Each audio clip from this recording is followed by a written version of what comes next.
नमस्कार। कला और संस्कृति के विभिन्न आयामों और रंगों को समर्पित इस खास कार्यक्रम रंग तरंग में आप सभी का बहुत स्वागत है।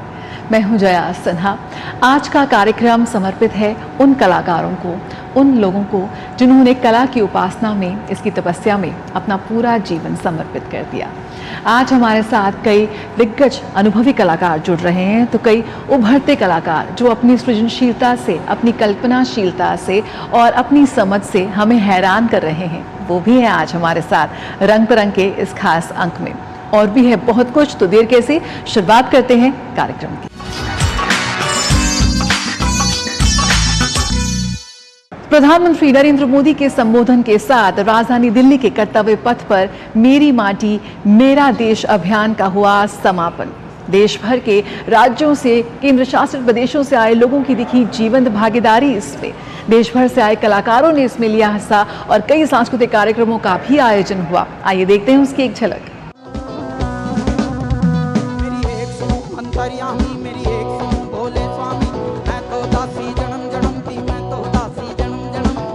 कर्तव्य पथ पर चारों ओर सज धज, हाथों में तिरंगा, युवाओं में उमंग ही उमंग। देशभक्ति के उठते स्वर और उन वीरों को नमन जिन्होंने राष्ट्र की एकता, अखंडता और संप्रभुता को बनाए रखने के लिए अपना सर्वोच्च न्योछावर कर दिया। देश के गौरवमय विरासत के साथ विकास की गति को आगे ले जाने के लिए संकल्पित युवा।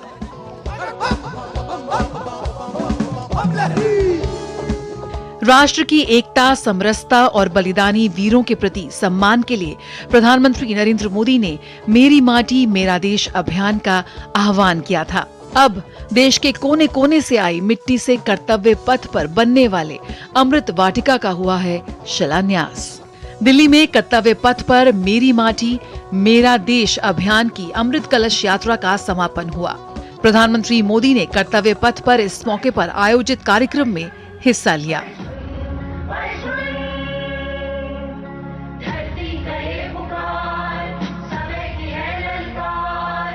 इस मौके पर कई सांस्कृतिक कार्यक्रमों का भी आयोजन हुआ।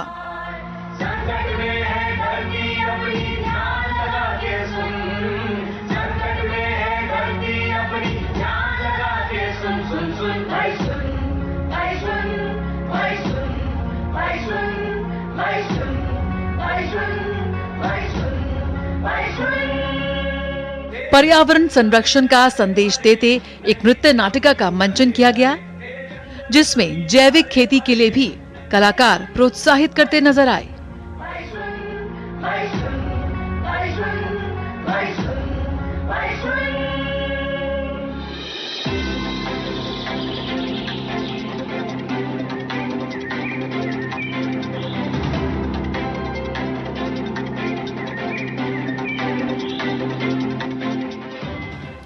विविधताओं के देश में जहां एक भारत श्रेष्ठ भारत मिशन के जरिए पूर्व से पश्चिम और उत्तर से दक्षिण को जोड़ने का प्रयास किया गया, तो वहीं मेरी माटी मेरा देश अभियान ने देश को एकता के सूत्र में पिरोने का भी काम किया। देखो फिर चमकी। ये लोग कौन है? ये लोग हमारे फोटो खींच रहे हैं। ए भाई, हमारी फोटो क्यों ले रहे हो? हम लोग नमूने हैं क्या? ये अधिकारी साहब है, आप लोगों से मिलने आए हैं। मिलने आए हैं। मेरी माटी मेरा देश अभियान के साथ ही देश भर में 2 साल से मनाए जा रहे अमृत महोत्सव समारोह का भी समापन हुआ। मेरी माटी मेरा देश अभियान के जरिए पूरा देश सर्वस्व न्योछावर करने वाले शहीदों के बलिदान को याद किया और उनके प्रति अपनी कृतज्ञता व्यक्त की।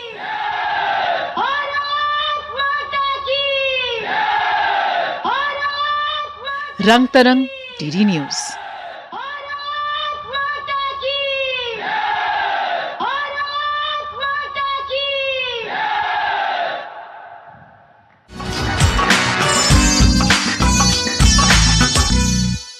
वेस्ट टू आर्ट यानी कि पुरानी बेकार पड़ी चीजों को एक कलाकृति में बदल देना। प्रधानमंत्री ने मन की बात कार्यक्रम में जिक्र किया कि कैसे हमारे देश में कई ऐसे उदाहरण सामने आ रहे हैं जहां पर कलाकार पुरानी बेकार पड़ी चीज़ों को एक नायाब ही नए आर्ट फॉर्म में बदल रहे हैं। ऐसी एक प्रदर्शनी का आप लुत्फ उठा सकते हैं इन दिनों राजधानी दिल्ली के ललित कला अकादमी में। यहाँ पर आप देख सकते हैं बेहद खूबसूरत पेंटिंग्स लगाई गई हैं और इसमें अगर आप गौर से देखेंगे तो पुरानी आइसक्रीम स्टिक्स का इस्तेमाल किया गया है। ये टीन के जो टुकड़े होते हैं उससे इस हट को बनाया गया है। आप यहाँ पर नज़र डालेंगे तो आप देखें कैसे जो फोम के टुकड़े होते हैं जो हमारे घर में पुराने पड़े होते हैं उनको चिपका कर कैसे इतनी खूबसूरत लैंडस्केप पेंटिंग यहाँ पर बना दी गई है। क्यों ना अपने बच्चों को भी हम एक तरह से प्रोत्साहन दें कि किसी भी बेकार पड़ी चीज़ को थोड़ी सी सृजनशीलता से, थोड़ी सी क्रिएटिविटी और इमेजिनेशन से उसे एक नए आर्ट फॉर्म में बदलने का। आइए लुत्फ उठाते हैं इस प्रदर्शनी का।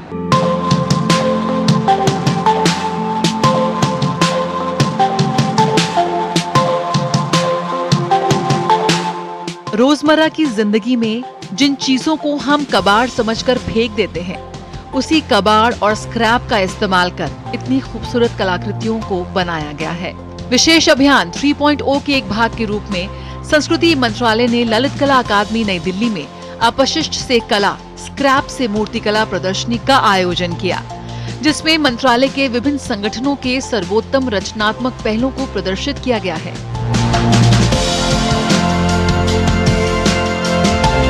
संस्कृति राज्य मंत्री अर्जुन राम मेघवाल ने प्रदर्शनी का शुभारंभ किया था। भारत सरकार के विशेष अभियान 3.0 जिसके तहत सांस्कृतिक मंत्रालय ने ललित कला अकेडमी में एक विशिष्ट प्रदर्शनी का आयोजन किया है जिसका शीर्षक है waste to art and scrap to sculpture. इस में सांस्कृतिक मंत्रालय के सभी संगठनों ने अपनी रचनात्मक कलाकृतियों को प्रदर्शित किया है। जो दिल्ली स्थित संगठन है और जो उत्तर पूर्वी क्षेत्र सांस्कृतिक केंद्र है जैसे NEZCC, उन्होंने बढ़ चढ़कर इसमें आयोजन किया है और अपनी कलाकृतियों को प्रदर्शित किया है। और दिल्ली से बाहर जो जितने भी संगठन है सांस्कृतिक मंत्रालय के, उन्होंने अपने अपने कार्यालय में इन प्रदर्शनियों का आयोजन किया है। स्कूल स्टूडेंट्स ने आर्टवर्क्स तैयार किए हैं जो कि गांधीयन थीम पर है, जैसे कि ओल्ड बैग्स का यूज़ किया है जिस पर पेंटिंग्स बनाई गई हैं, न्यूज़पेपर कटिंग और उनसे स्कल्पचर बनाए गए हैं और कुछ बॉटल्स और कुछ गांधी जी के स्कल्पचर बनाए गए हैं। और दूसरा मैं ये कहना चाहूँगी कि जो NEZCC है उनके जो आर्टवर्क्स आए हैं, जो ब्यूटीफुल पेंटिंग्स आई हैं, वो पुराने जैसे कि ऑडियो कैसेट्स होती हैं, वीडियो कैसेट्स होती हैं, पुराने मोबाइल कवर्स होते हैं, ओल्ड कीज़, वायर्स और आइसक्रीम स्टिक और पिस्ता शेल, इनको लेकर वो पेंटिंग्स क्रिएट की गई हैं जो कि कुछ बच्चों की भी हैं और कुछ आर्टिस्ट की भी हैं। अपशिष्ट धातुओं के कबाड़ से बनी इन खूबसूरत कलाकृतियों को इस प्रदर्शनी में स्थापित किया गया है। देश भर से जुटे कलाकारों ने कबाड़ को इतना खूबसूरत स्वरूप दिया है, उसे देखते ही लोग हैरत में पड़ जा रहे हैं। ये कलाकृतियाँ इस तथ्य का प्रमाण है कि कचरे को सौंदर्यपूर्ण और सार्थक तरीके से कलात्मक वस्तुओं में बदला जा सकता है। नन्हे बच्चों से लेकर अनुभवी कलाकारों ने इन कलाकृतियों में फोम के टुकड़े, लोहे की छड़ें, शीशे के टुकड़े, ऑटोमोबाइल पार्ट्स, धातु की प्लेटें, तार, जाल, रिम चेन, बेरिंग बॉल और अन्य कबाड़ सामग्री का उपयोग किया है।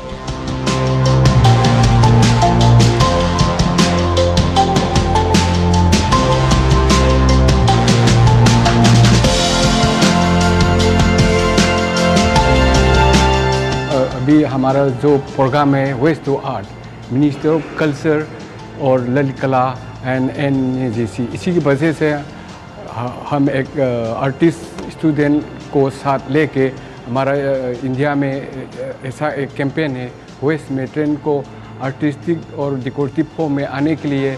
ये प्रोग्राम में हमारा नॉर्थ ईस्ट का NEZCC का एक कैंप किया। गांधी स्मृति एवं दर्शन समिति समय समय पर गांधी जी के विचारों को समाज में, देश में आगे तक फैलाने के लिए अलग अलग कार्यक्रम करती रहती है। इसी के तहत अभी कुछ समय पहले एक आर्ट टू वेस्ट एक वर्कशॉप का आयोजन किया गया था गांधी दर्शन राजघाट में। उसी के तहत जो कुछ बच्चे कुछ यूनिवर्सिटी से, कॉलेज से आए थे, उन्होंने जो हमारे बेकार वेस्ट मटेरियल के थैले थे उन पर अलग अलग पेंटिंग की। साथ ही गांधी स्मृति में, गांधी दर्शन में अलग अलग समर कैंप का भी आयोजन किया जाता है, जिसमें अलग अलग स्लम के बच्चे, स्कूल के बच्चे पार्टिसिपेट करते हैं। प्रधानमंत्री का नारा है रिड्यूस, रीयूज और रिसाइकल। उस पहल को चरितार्थ करती ये प्रदर्शनी सभी के आकर्षण का केंद्र बनी हुई है।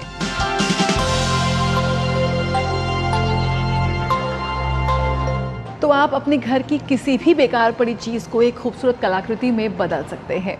तनु, एक छात्र ने इस पुरानी बोतल पर गांधी जी के 3 बंदरों को बना दिया है, और वो भी सिर्फ गीली मिट्टी के इस्तेमाल से। है ना कितना सुंदर और कितना क्रिएटिव। तो आप भी ऐसी कोई कोशिश कर सकते हैं, अपने अंदर के आर्टिस्ट को, अपने अंदर के कलाकार को थोड़ा प्रोत्साहन दें।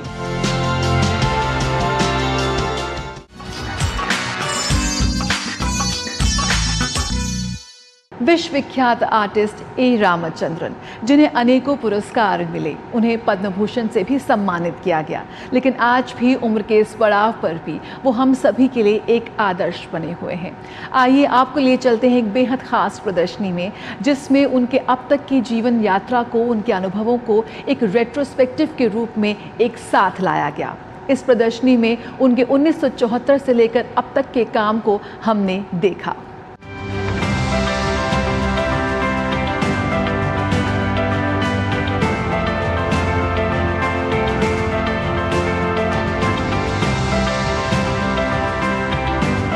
कला की दुनिया के सबसे विख्यात चित्रकारों में शुमार ए रामचंद्रन की स्कल्पचर्स की प्रदर्शनी का इस वक्त आप लुत्फ उठा सकते हैं। राजधानी दिल्ली की त्रिवेणी आर्ट गैलरी में ए रामचंद्रन के दशकों के काम का एक रेट्रोस्पेक्टिव प्रदर्शनी का आयोजन किया गया। इस प्रदर्शनी की खास बात यह है कि 1974 से लेकर 2023 तक उनका जो काम रहा, उसकी झलक आप यहाँ देख सकते हैं। पहली बार है कि इतना कॉम्प्रिहेंसिव सेटअप किया गया है उनके स्कल्पचर्स का, जो इस प्रदर्शनी में बहुत ही बखूबी निकल कर आता है। ए रामचंद्रन, जो कि सबसे विख्यात चित्रकारों में से रहे हैं, भारत सरकार द्वारा उन्हें पद्म भूषण से सम्मानित किया गया। एक चित्रकार के रूप में रेखाओं, रंगों और रूपों पर उनकी मजबूत पकड़ एक बेहद रोमांचक नाटक का निर्माण करती है। और प्रारंभ की अगर हम बात करें तो रामचंद्रन ने अभिव्यक्तिवादी शैली में चित्रकारी की, जो शहरी जीवन की पीड़ा को मार्मिक ढंग से दर्शाती नजर आई। पेंटिंग्स बड़ी थी, भित्ति चित्रों के समान, और उनमें बेहद शक्तिशाली आकृतियां भी शामिल रहीं। 1980 के दशक तक रामचंद्रन के काम में अमूलचूल परिवर्तन आया, और बहुत ज़्यादा वास्तविकताओं को भी उन्होंने अपने काम में जोड़ने की कोशिश की। कहीं पर मिथक रहे तो कहीं पे कहानियाँ, तो कहीं पे उनकी अभिव्यक्ति। हर जगह एक चित्रकार के रूप में, एक कलाकार के रूप में व्यंग की विचित्र भावना ने उनके चित्रों को सरसता और नई खोजना की भावना से भर दिया।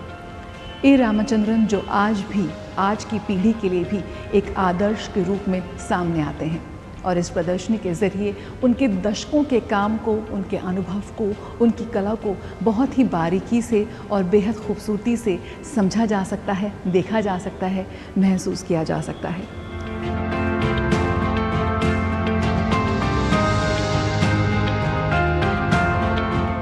केरल के मंदिरों के भित्ति चित्रों पर उनका शोध एक महत्वपूर्ण कार्य है, जिसमें न केवल उनकी सूक्ष्मता से वर्णन किया गया है, बल्कि उनके निर्माण की समय अवधि की पहचान भी की गई है।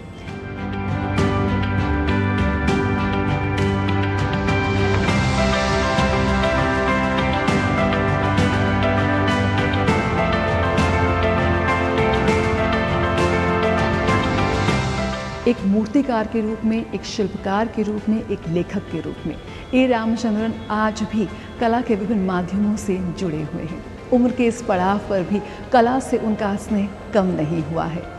कला के क्षेत्र में उल्लेखनीय योगदान के लिए उन्हें पद्म भूषण सम्मान से नवाजा गया है, और आज भी वो इस पीढ़ी के लिए एक आदर्श बने हुए हैं। तो एक बेहद दुर्लभ मौका है तमाम उन कला प्रेमियों के लिए कि इस प्रदर्शनी का लुत्फ उठाना, जहां पर आप उनके काम को, उनके अनुभव को बहुत ही करीब से महसूस कर सकते हैं। कैमरा पर्सन मोहित के साथ जया सिन्हा, टीडी न्यूज़, दिल्ली।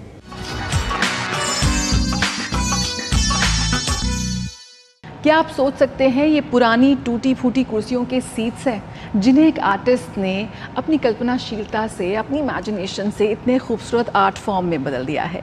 ये पुरानी सीट कवर्स हैं जिन्हें पेंट किया गया है, मधुबनी पेंटिंग्स आप देख सकते हैं, हमारी पुरानी कथाओं को इन पे देख सकते हैं और ये कितने खूबसूरत आर्ट फॉर्म्स में बदल चुके हैं। यही तो है एक आर्टिस्ट की कारीगरी, उसका हुनर।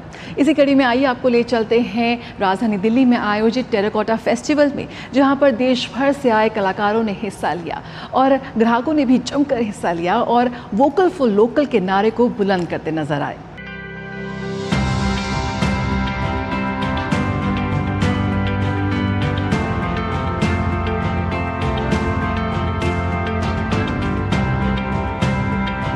टेराकोटा शिल्प का अपना एक बेहद समृद्ध इतिहास रहा है। इस वक्त हम एक ऐसे टेराकोटा फेस्टिवल में हैं जहां पर देश भर से जो आर्टिसंस हैं वो यहां पर पार्टिसिपेट कर रहे हैं और आपको देश भर की नायाब जो कृतियां हैं वो यहां पर आपको नज़र आ रही हैं। टेराकोटा आज ये कला देश ही नहीं बल्कि दुनिया में अपना नाम कमा रही है और भारतीय आर्टिसंस की हाथ का जो हुनर है, जो जादू है, आज उन्हें वैश्विक मंच पर लाकर खड़ा कर रहा है। राजधानी दिल्ली में टेराकोटा फेस्टिवल का आयोजन किया गया है। मनीषा जी, आप बताइए क्या कुछ खास है इस टेराकोटा फेस्टिवल में? हर साल दिल्ली ब्लू पॉटरी ट्रस्ट के साथ में हमारे यहाँ पे त्रिवेणी कला संगम पे टेरा फेस्ट होता है, आयोजन किया जाता है। पॉटर्स सब अलग अलग राज्य से आते हैं अपना पॉटर्स लेकर के, डायरेक्ट अपने वहाँ से बनाए हुए शिल्पकार और ये सब आप लेकर के आ रहे हैं, आप देख रहे हैं।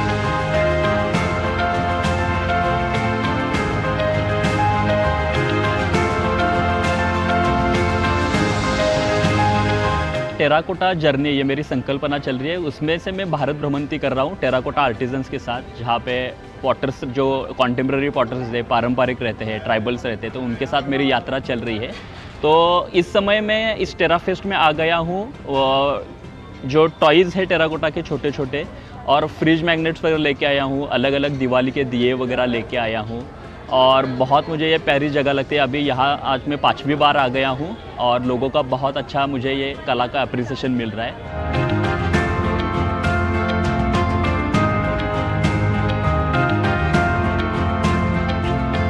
टेराकोटा की बहुत अच्छी वैरायटी है, घर सजाने के लिए इतनी सारी चीज़ें हैं और हमें मुझे ऐसा लगता है कि दिवाली के आसपास कारीगरों के लिए ज़रूर कुछ ना कुछ अपनी कंट्रीब्यूशन देनी चाहिए, उनकी बनाई चीज़ों को प्रमोट करना चाहिए और हमें ज़रूर ख़रीदना चाहिए।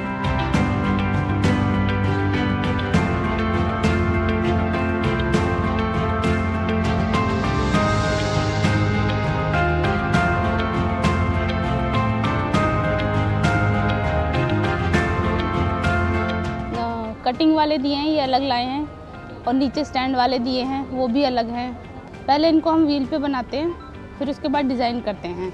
यहाँ अच्छा रिस्पॉन्स है, लोग आ रहे हैं, पसंद कर रहे हैं चीज़ों को।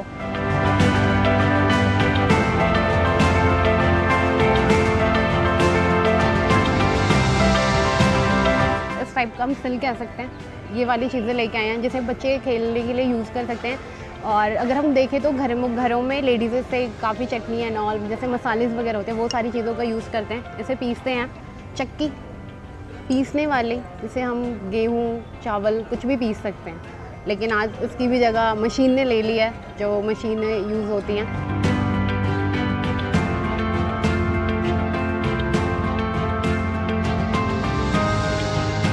है ना कितना खूबसूरत। सिर्फ मिट्टी को किस तरह से अपने हाथों से इतना खूबसूरत आकार दिया है इन आर्टिसंस ने। प्रधानमंत्री नरेंद्र मोदी ने दिया नारा वोकल फॉर लोकल का और फिर वही वोकल फॉर लोकल बन गया है ग्लोबल।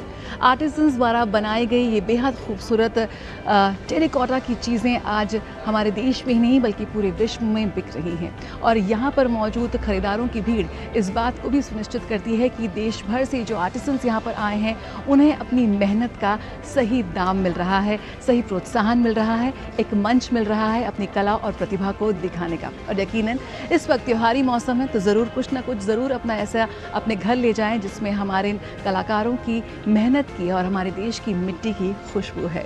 कैमरा पर्सन मोहित के साथ जया सिन्हा, डीडी न्यूज़, दिल्ली।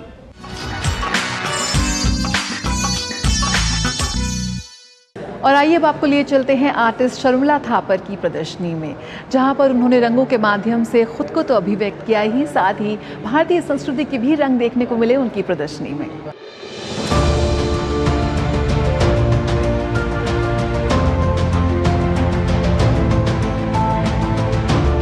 एक चित्रकार के लिए पूरी दुनिया उसका घर होती है। अपनी अभिव्यक्ति के रंगों को वो जब कैनवास पर उंडेलते हैं तो एक सुंदर कहानी सामने आती है, जिससे दुनिया के किसी भी कोने में रह रहा संवेदनशील व्यक्ति अपनी कहानी ढूंढ लेता है। शर्मिला थापर भी एक ऐसे ही संवेदनशील चित्रकार हैं, जिनके चित्रों में प्रकृति के रंग हैं, दुनिया को अपना घर समझने की भावना और भारत के प्रति असीम प्रेम भी। दुनिया में किसी भी रंग के लोगों, किसी भी जात के, किसी भी जगह के, हम सबको इकट्ठे मिलके जीना चाहिए। देखिए, ये जो अर्थ है, ये जो हमारी भूमि है, ये किसी की अपनी पर्सनल जागीर नहीं है, तो हम सबको इकट्ठे मिलके जीना चाहिए। अगर जानवर, पक्षी, मछलियाँ, मेरी पेंटिंग्स में देखिए, अगर इकट्ठे जी सकते हैं तो हम इंसान जिनको भगवान ने युक्ति दी है, हम क्यों नहीं जी सकते हैं? उनकी कला प्रदर्शनी कलर वाइब्स पिछले दिनों दिल्ली के इंडिया हैबिटेट सेंटर में कला प्रेमियों के बीच अभिव्यक्ति की शानदार कहानियां लेकर आई। सीमित कैनवस होता है, लेकिन दुनिया में रंग असीम है। चैलेंज उस कैनवस के साइज़ का है, लेकिन चैलेंज आपके मन का नहीं है। और मैं वो ही करती हूँ जो कि मेरे मन में उस टाइम आता है। कई बार ऐसे होता है कि मैं एक पेंटिंग शुरू करती हूँ और किसी कारण से उसके ख़त्म होने से पहले वो रुक जाती है। कभी बदली हो गई, कभी कोई घर में इशू आ गया, कुछ हो गया, तो वो रुक जाता है। तो कई बार मैं उसमें दोबारा वापस जाती हूँ, कई बार वो थॉट ख़त्म हो जाता है तो मैं दूसरा शुरू करती हूँ। शर्मिला के चित्रों में विश्व बंधुत्व की भावना झलकती है, फिर वो चाहे दक्षिण अमेरिका के छोटे छोटे घरों का संसार हो, तंबूरा बजाती मिडिल ईस्ट की दो महिलाएं, या फ्रांस के डिकूपोज कला, जिनमें छोटे छोटे टुकड़ों को जोड़कर एक सुंदर कलाकृति बनाई जाती है। कमाल की बात यह है कि पूरी दुनिया घूमते हुए और अपने कैनवास पर उसे उकाड़ते हुए भी उनके दिल में भारत हमेशा जिंदा रहता है। शर्मिला थापर की कला में पूरी दुनिया के लिए प्यार झलकता है।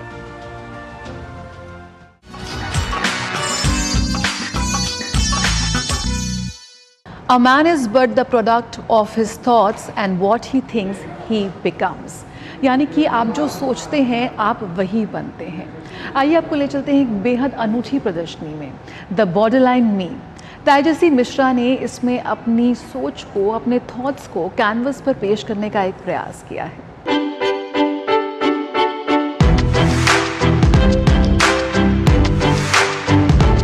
आज अगर महिलाओं की स्थिति की तुलना सैकड़ों साल पहले के हालात से की जाए तो यही दिखता है कि महिलाएं पहले से कहीं ज्यादा तेज गति से अपने सपने पूरे कर रही हैं। बॉर्डर लाइन मी के विषय पर दिल्ली के ललित कला अकादमी में एक सुंदर चित्र प्रदर्शनी का आयोजन किया गया, जिसमें महिलाओं की भावनाओं, उनकी संवेदनशीलता, उनकी सुंदरता को तेजस्वी मिश्रा ने रंगों से ही उजागर नहीं किया, बल्कि महिलाओं के मानसिक स्वास्थ्य के प्रति उनकी क्या सोच है, इस विषय पर भी चित्रकार रंगों से बात करती हुई नजर आईं। बट जैसे जैसे मैंने ये पेंटिंग्स बनानी शुरू की और जितना मेरा लंबा जर्नी रहा 5 साल का, उस जर्नी के ख़त्म होते होते मुझे पता था कि मुझे इसके बारे में और बात करनी है। मुझे पता था कि मेरे आसपास इतने लोग हैं जो इससे कनेक्ट कर रहे हैं और जो इसके बारे में और जानना चाहते हैं और समझना चाहते हैं। तो मुझे पता था कि अब ये एग्ज़िबिशन होना ज़्यादा ज़रूरी हो गया है, मेरे से ज़्यादा मेरे आसपास के लोगों के लिए, कि वो एक सेफ़ स्पेस मिले उनको यहाँ पर, कि वो लोग आकर इसके बारे में बात कर सकें, मुझसे कनेक्ट करें, मेरे पेंटिंग से कनेक्ट करें, शब्दों से कनेक्ट करें। यानी महिलाओं की सोच की उड़ान कितनी ऊंची और बड़ी है, ये संदेश जन जन तक पहुंच रहा है। रेशमा की रिपोर्ट, रंग तरंग के लिए डीडी न्यूज़।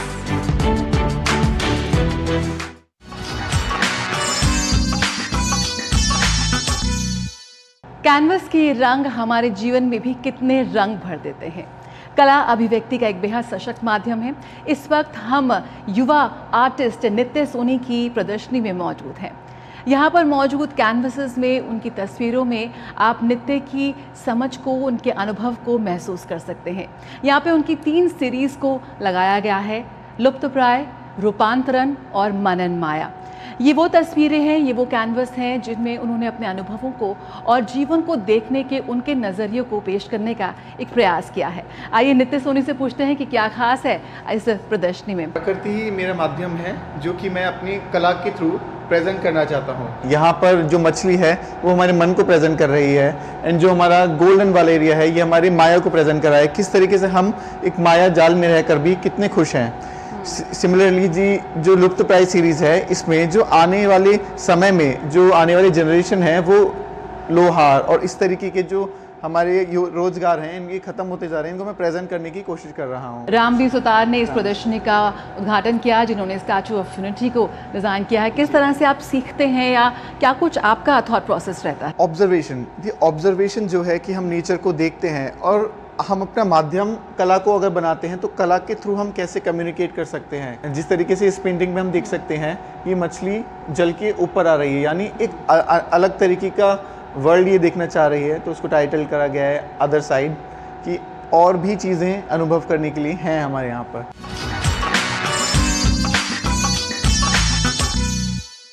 कला चाहे किसी भी रूप में हो, हमें वो खुद से जोड़ती है। इसलिए जिंदगी की आपाधापी में, जीवन की इस दौड़ भाग में अपने अंदर के उस कलाकार को कहीं खोने ना दें और जुड़े रहें हमारे इस खास कार्यक्रम के साथ, रंग तरंग, जिसके जरिए हफ्ते दर हफ्ते हम आपके लिए लेके आते हैं हमारे देश की कला संस्कृति के विभिन्न आयामों को, विभिन्न रंगों को। तो फिलहाल आज के इस अंक में इतना ही। मुझे दीजिए इजाज़त। नमस्कार।